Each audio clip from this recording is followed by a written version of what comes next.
You're listening to the Wedding Procast UK, the place to be if you are a UK wedding professional looking to grow and streamline your business. I'm your host, Donna Eade, 10-year wedding photography veteran and CEO at the Society of Professional Wedding Vendors. If you want to grow and streamline your business, this is the podcast for you. Make sure you hit subscribe where you listen or join our email list at www.spwv.co.uk. You'll find the sign up form at the bottom of every episode, and by doing so, you won't miss a thing. So let's jump into today's show.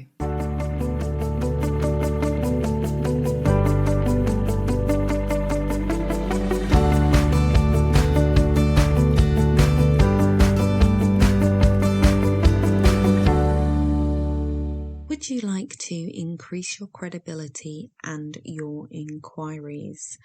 Well, if you do, you might want to consider joining the Society of Professional Wedding Vendors.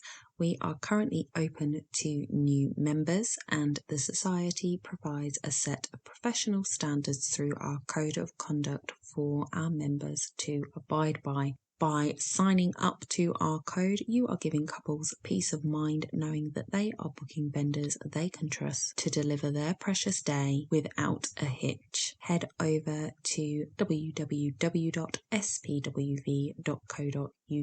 to find out more. Welcome back to the podcast, everybody. I hope you are well. So if you haven't subscribed, do hit that subscribe button where you're listening or sign up on the website to get notifications of our podcast releases, because this is the first of a two-parter. So you will want to tune in next week for more details. So this week we are talking about calendar blocking, and this is something that I am extremely passionate about.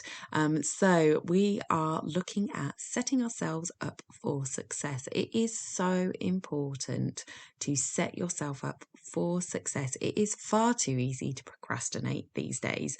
TV may have killed the radio, but our phones are doing a pretty good job of killing TV. From social media to games to the new TV, which is YouTube, our phones are within hand's reach at all times, and the temptation is real. Did you ever watch Wall-E and the chair people, Oh my goodness, it could be me. Sometimes I just feel like, I am completely oblivious, absorbed in my phone, and I could end up stuck in one of those hover chairs drinking milkshakes.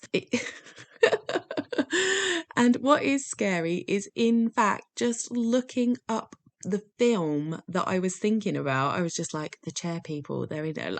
I looked it up. It sent me down a YouTube scroll hole for 20 minutes whilst I was writing the outline for this podcast. So, I am living proof that the scroll hole is real.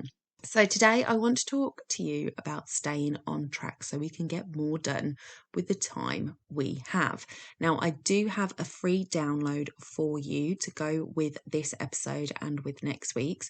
It is a calendar that you can use to block your time, and there is an example calendar there as well to show you visually what I am talking about. So if you head over to spwv.co.uk/calendar, you'll be able to download that so that you can work through it whilst I am talking away. So calendar blocking really helps me to stay on track. Now, it doesn't always work, as I've just said, and I do fall victim to those scroll holes occasionally, but having my calendar blocked out really does help me to stay on track and also to move on, because I can get stuck in a topic, in a project, and completely miss doing other things that I had planned for the day because I just get so in the zone or distracted by other things that I'm still doing that one project for too long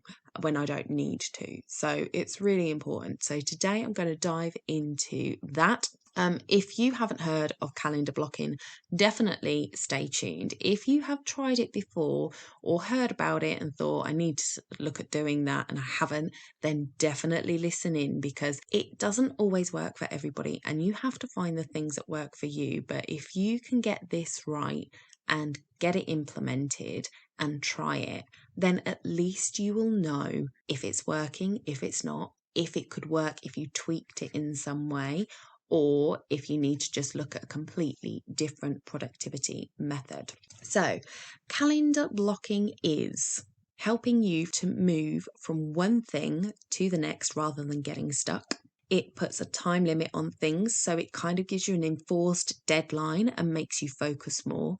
And it can help you discover how much time things are really taking you. So let's start with what you need to put on your calendar. Basically, everything. I don't tend to plan my weekends, bar doing some housework on a Saturday morning. I do have that blocked out. But my plan is not to work and spend it with family. And I allow that time to be a little bit more organic. During Monday to Friday, and those are my chosen work days, I plan the entire day. So you don't have to work from Monday to Friday. I spoke about this recently in a networking meeting that I was at, and I said, it's really strange how a lot of us move from the corporate world to work for ourselves, either because of family commitments or lifestyle choices, and yet we still try and shoehorn ourselves into that 9 to 5 logic. Well, you are in control of your calendar, and actually as wedding vendors, you will find that most of the time you're working Saturdays. So it's not going to be practical for you to work Monday to Friday, 9 to 5, because you need to work Saturdays.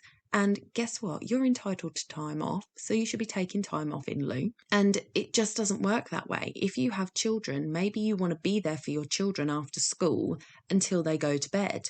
Well, that's part of the regular work day. So maybe you're then making up a couple of hours in the evening.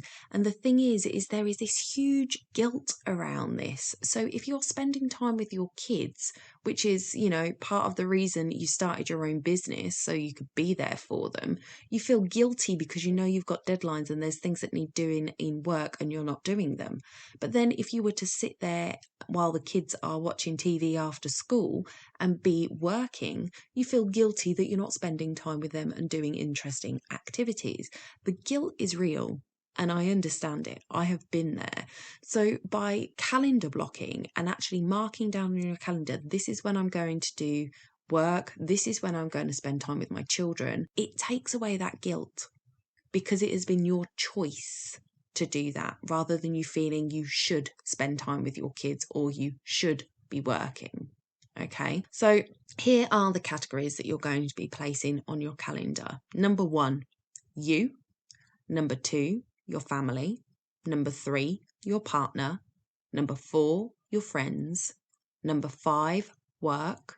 And number 6, white space. Now, I want you to think about this like Maslow's hierarchy of needs in a triangle. And you are the most important part of that triangle. You are the base. You are the biggest point.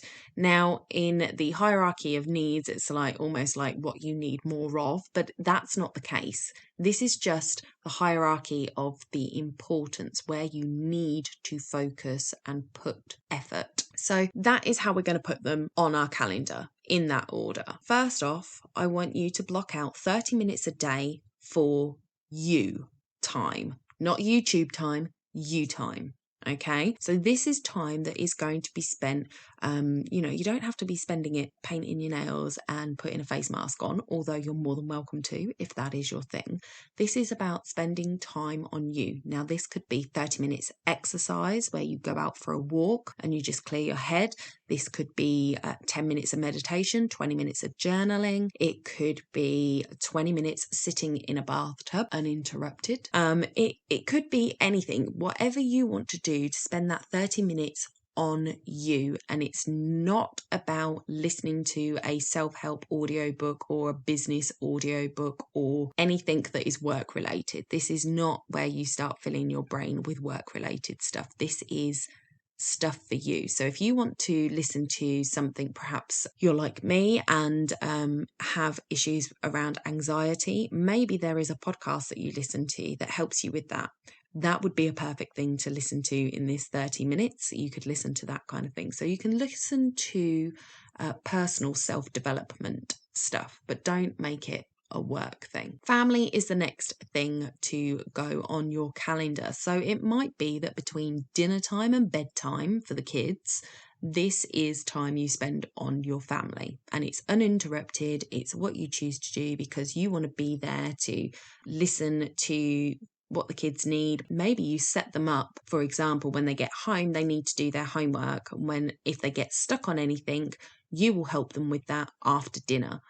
So then they can do whatever they want, watching TV, playing, whatever, up until dinner time. And then when it's dinner time, that's when you sit down and you focus on being a family, being with the children. And then also look at making sure, especially for wedding vendors, we tend to lose our Saturdays. So try and make Sunday family day. And when I say try, I mean, if you've got a family and you know you work most Saturdays, then make Sunday your family day, because the kids are at school the rest of the week. Your partner might be at work the rest of the week. Sundays is the only day you've got. So unless there is a desperate need for you to be at a wedding on a Sunday, put it down that Sundays are family days. And then, like I said, you don't then have to feel guilty about the fact that you're spending time with your family when there's work to be done, because your work hours are coming.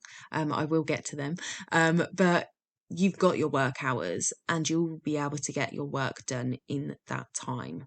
So the next thing to go on your calendar is your partner. So some one-on-one time with your partner. Obviously, you get to spend time with them during the family time hours, but this is one-on-one date night, especially if you are going to need to work some evenings. That's going to be part of your regular calendar work, that you will work some evenings because you want to be there for the kids. You want to take them to after school sports and dance or whatever it is, and you need to actually be around for them from the end of school onwards. It may be that you then have to sort of make that time up, because we do need a decent amount of work time in our week. So it might be that once they've gone to bed, you need to put a couple of hours in, maybe 3 or 4 nights a week. So if you have a dedicated night in the week that is, this is our night, we don't do anything else on this night, we spend it together, then perhaps that will placate him somewhat, or her somewhat, with losing you for those other evenings, knowing that you are also being able to be there for the kids. If you don't have children, then you obviously have a bit more time to work, so you may be able to give them like 2 date nights a week. And it's not to say that you don't spend any other nights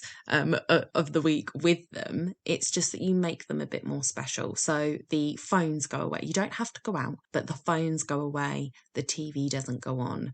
You sit, you play a board game, or you sit and listen to some music, and you just spend some time together. So it doesn't have to be something that costs. It doesn't mean that you have to go out for dinner, although I do recommend doing that at least once a month, making one of those date nights a date night out, but just make that time special between the two of you. So if you don't have a partner, then you can make this a second friend night. So maybe you have a group friend night and a solo touch base with one friend night. So the next thing on the calendar to go is your friends, those relationships with your friends and extended family. So it depends on how you are and your need around your friendships and things like that, whether it needs to be one night a week or one night a month that you go out and do things, or maybe it's one night a week but every week is a different friend that you're talking to, or a different group of friends. You can invite them round to you, you can go to them, you can go out. It's not, again, it doesn't have to be spending money going out, it's just taking the time to nurture those relationships. So it might be that you have a group of friends that you always go out with once a month. That's great, keep that in the diary, put that down, have it labelled in the diary as a specific day. And then if they turn around and say, oh, we want to go out on the second Friday in the month, and you've got it down as the second Tuesday in the month, for example, whatever you would have done on that Friday, if, for example, that was one of your work nights, you're going to just catch up on some work on a Friday night. I don't know why you would do that, but just an example. Then whatever that work is, you would put that down to do on the Tuesday. So you just shift it around. But if it's in your calendar, then that time is saved. But you can always move that time to a different time and just swap it out. I hope that makes sense. Let me know. So then you're going to be putting your work on your calendar. So you don't have to work 9 to 5. As I said, you have the freedom to choose how much time, and it depends on the needs of your business. It depends on your family setup. For most of us, like I said, we work Saturdays in the wedding industry. So if you're going to work on a Saturday, then take Monday off in lieu. If you've got children, and obviously Saturday is a day that they would be at home and Monday isn't, maybe you don't really need to take the Monday off, but you make sure that, you are there for them to take them to school, and you pick them up and you spend all of the afternoon with them doing something special rather than your regular work day routine, and you can just work those hours when they're at school. Or take it fully off and go and meet up with some friends that do shift work and don't work on a Monday. It's completely up to you. It is your calendar. So do what works best for you. Discuss it with your household. So obviously, bring your partner in on this. Let them know that, these are the hours that you're looking at working and this is why. And perhaps you also have to work, 7 to 9 a few nights a week because, your clients are around in the evening. They're at work during the day and they're more likely to respond to emails in the evening, and you want to be able to respond back quickly. Maybe you really are so productive in the evening. Maybe that is your really alive wake time. So it's better for you and you can get more done in the evening. However you want to break your work time up, you've put you on your calendar, you've put your family, your partner and your friends, all the rest of those hours are up for grabs. So you can use your knowledge about when you're most productive in the day. You can use the knowledge of your customers and how they work to work out what best represents a balanced work week for you. At the end of the day, it's never going to be perfect. There is always going to be compromise. Now, people that sort of leave their corporate jobs because they have children and think, I'm going to run my own business and I'm going to be able to be there for my children 24/7. I'm sorry to burst your bubble. It doesn't work like that. There is always compromises, and you just have to pick and choose your battles when it comes to that. So for example, if you are somebody who thinks, oh yeah, I want to be able to take my kids to school and pick them up every single day because I want to be there for my children, you don't have to do that. You don't have to do that. Your children are not going to lose out or feel any less loved if their friend's mum takes them to school and you pick them up. So if you know that you're most productive in the morning, for example, and actually that whole school thing just gets in your way and messes with your mojo, then how about talking to your partner? Is it possible for them to get the kids ready for school in the morning? And I know some mums out there, maybe some dads, are laughing their head off at that. Have the conversation. I am really able to be so productive first thing in the morning that it would really be useful if I didn't have to get the kids ready for school. And Sarah's mum is going to come and pick them up and take them to school, and I'm going to just blast out my work in the morning. Have that conversation. Or maybe you do need to get them ready for school, but somebody's mum can come and pick them up and take them to school. And then you repay that favour by picking them up every day. So you can then be there for your kids in a time where you're not going to get so much done productivity wise at work, but you can be there for your children. So you can pick them up after school, you can take them to their after school activities, and you can be there for them until they go to bed because you've had that time. So just do what works for you. It is really yours to design. If the kids are getting, the pick up and drop off really isn't a big deal for the kids as it is for us sometimes. I know that I felt awful not being able to take my daughter to school and pick her up. When I was doing my college course, I think I was able to drop her off, but then I wasn't back. I finished at the same time she did, so I wasn't able to pick her up, and I felt really bad. But she got to go to a childminder, she got to play with some friends, she got to do lots of activities that she wouldn't get to do at home because I was a terrible mother when it came to doing crafts and stuff. So she got to do that, which she loved, and then I picked her up probably about half an hour. It was up to an hour after she had got home from school. So that didn't negatively affect her. She had a good time. So I think we kind of beat up on ourselves a lot, thinking that we have to be perfect at everything for our kids to be well-rounded. And I actually think that that's not necessarily the case. You have to do what works for your family. So that's all I wanted to say. I just don't sort of put that pressure on yourself that you have to be perfect. Do what works for you. And the final thing that you need to put on your calendar is white space. Now, I put my white space in a 3-hour slot on a Friday afternoon. So after lunch at 2:00, 3 hours white space.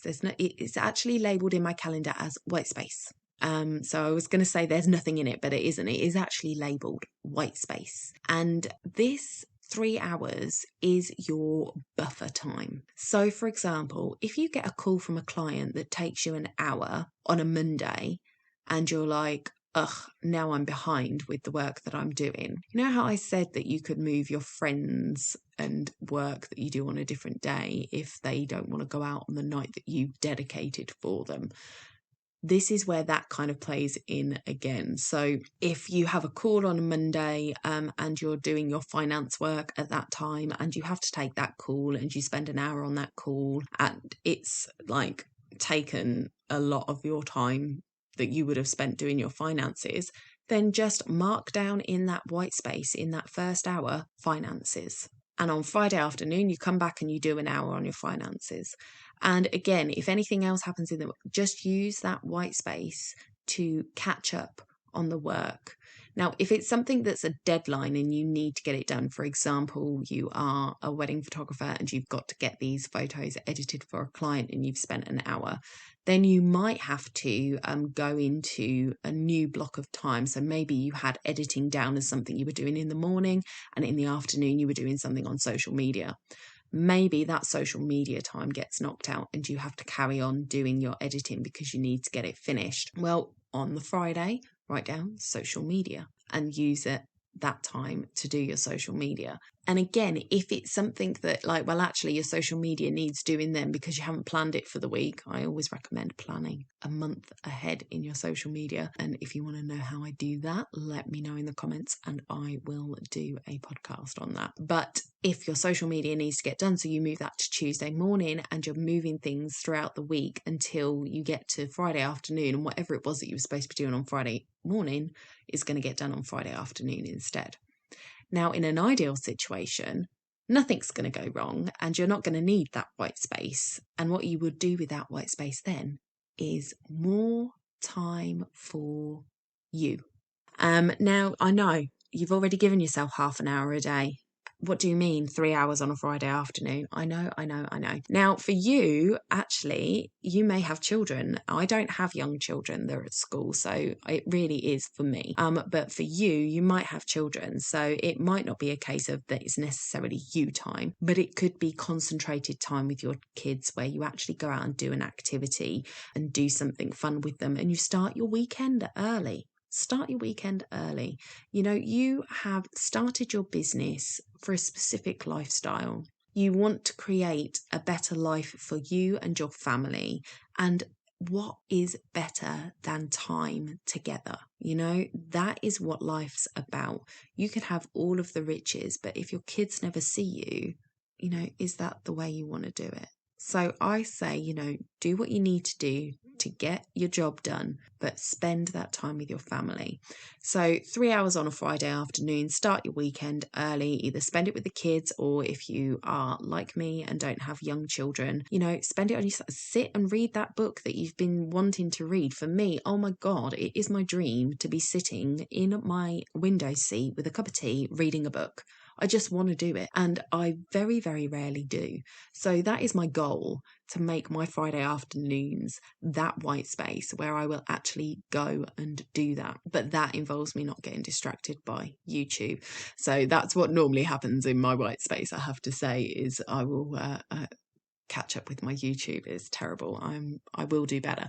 But yeah, use that white space, use it for you and your family, and then start your weekend. Now, I know for some of us, we will be working on the Saturdays doing weddings, so it might not be that actually Friday afternoons is the best time for your white space.